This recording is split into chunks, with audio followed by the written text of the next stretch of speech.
নিয়ে নিচ্ছি উত্তরবঙ্গের প্রসিদ্ধ ঢেঁকির শাক।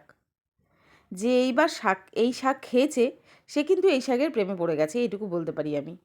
এই শাকের গন্ধও হয় দুর্দান্ত, আর সঙ্গে স্বাদ। দেখুন না, এত সুন্দর একটা জিনিস বেড়ে ওঠে সেই ঝোপে ঝাড়ে অযত্নে। শাকটা ভালো করে ধুয়ে কুচি কুচি করে কেটে নিয়েছি। তারপর তাতে দিয়ে দিয়েছি পরিমাণ মতো লবণ, একটুখানি চিনি, হলুদ আর কালো জিরে।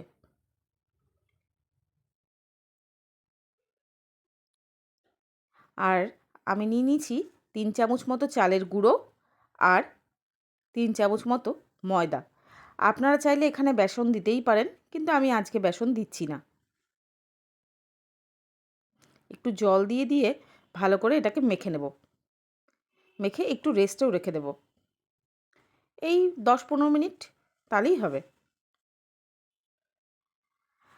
ঢেঁকি শাকের চচ্চড়ি, ঢেঁকি শাক ভাজা, এরকম অনেক রেসিপি ঢেঁকির শাকের সবাই মোটামুটি খেয়েছেন, কিন্তু আমার মনে হয় এই বড়াটা সবাই খাননি, তাই এই বড়াটাই আপনাদের সঙ্গে শেয়ার করছি।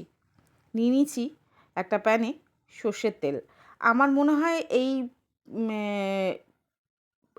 বড়াগুলো সর্ষের তেলে ভালো হয়, টেস্টটা ভালো আসে, তাই সর্ষের তেল দিচ্ছি। আপনারা চাইলে একদম সাদা তেল দিতে পারেন, কোনো অসুবিধে নেই। তারপর বড়াগুলো দিয়ে দেবো। এটা ডুবো তেলে ভাজার কোনো দরকার নেই, শ্যালো ফ্রাই করলেই হয়ে যাবে।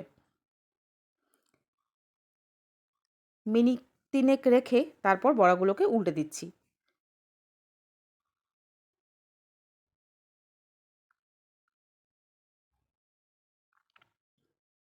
আবার 3-4 মিনিট রেখে বড়াগুলোকে উল্টে দেব।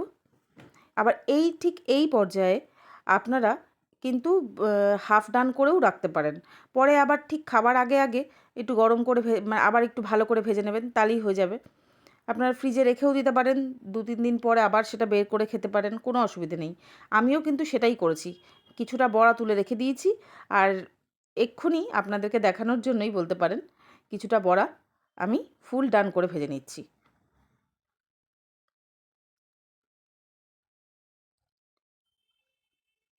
বড়াগুলো প্রায় হয়ে গেছে, এবার এগুলোকে তুলে নেব।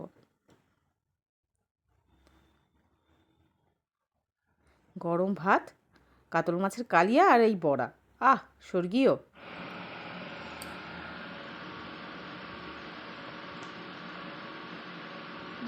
ফাটাফাটি, সত্যিই ফাটাফাটি।